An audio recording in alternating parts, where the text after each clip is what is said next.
శ్రీలంక టూర్కు భారత జట్టును సెలెక్టర్లు త్వరలోనే ప్రకటించబోతున్నారు. ఈ వారమే సెలెక్టర్లతో హెడ్ కోచ్ గంభీర్ సమావేశం కాబోతున్నాడని ప్రచారం జరుగుతోంది. ఈ మీటింగ్లోనే భారత జట్టు ఎంపికపై కసరత్తు చేస్తారని కథనాలొస్తున్నాయి. గౌతీ హెడ్ కోచ్ అయ్యాక భారత జట్టు ఎలా ఉంటుందన్నది ఆసక్తి రేపుతోంది. జట్టులో మార్పులు ఖాయంగా కనిపిస్తున్నాయి. కొందరు రెగ్యులర్ ప్లేయర్లు జట్టులోకి రాబోతున్నారు. జింబాబ్వే టూర్లో సూర్య, రిషబ్ పంత్, హార్దిక్ పాండ్యా, బుమ్రా, హర్షదీప్ సింగ్, కుల్దీప్ యాదవ్, సిరాజ్ లేకుండానే టీమిండియా ఆడింది. జింబాబ్వే టూర్కు 18 మందితో జట్టును సెలెక్టర్లు ప్రకటించారు. ఆ జట్టు నుంచి కొందరిని తీసివేయడం ఖాయమే. టీ20లో ఫస్ట్ చాయిస్ ఓపెనర్లుగా శుభ్మన్ గిల్, యశస్వి జైస్వాల్ ఆడే అవకాశాలున్నాయి.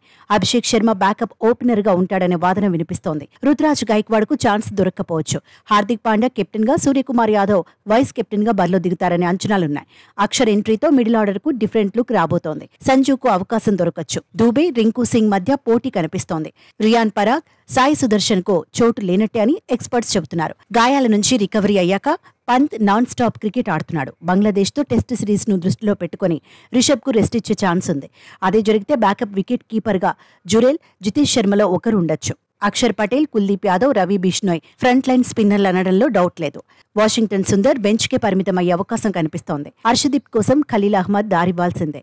ముఖేష్ కుమార్, ఆవేష్, హర్షిత్ రాణా కూడా రేస్లో ఉన్నారు. సిరాజ్కు టీ20ల నుంచి రెస్ట్ ఇచ్చే అవకాశం ఉంది.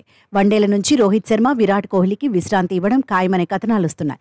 వన్డేల్లో శుభ్మన్ గిల్, యశస్వి జైస్వాల్ ఓపెనర్లుగా ఆడే అవకాశం ఉంది. మిడిల్ ఆర్డర్లో శ్రేయస్ అయ్యర్, సంజు శాంసన్, కేఎల్ రాహుల్, హార్దిక్ పాండ్యా కీలకం కానున్నారు. వన్డే జట్టులో అక్షర్ పటేల్, కుల్దీప్ యాదవ్, రవి బిష్నోయ్, హర్షదీప్ సింగ్, సిరాజ్, రుతురాజ్ గైక్వాడ్, సాయి సుదర్శన్, ఆవేష్ ఖాన్, వాషింగ్టన్ సుందర్, ముఖేష్ కుమార్ భాగమయ్యే అవకాశం ఉందని ప్రచారం జరుగుతోంది. మొత్తంగా గంభీర్ మార్క్ ఎలా ఉంటుందనేది టాకింగ్ పాయింట్ గా మారింది.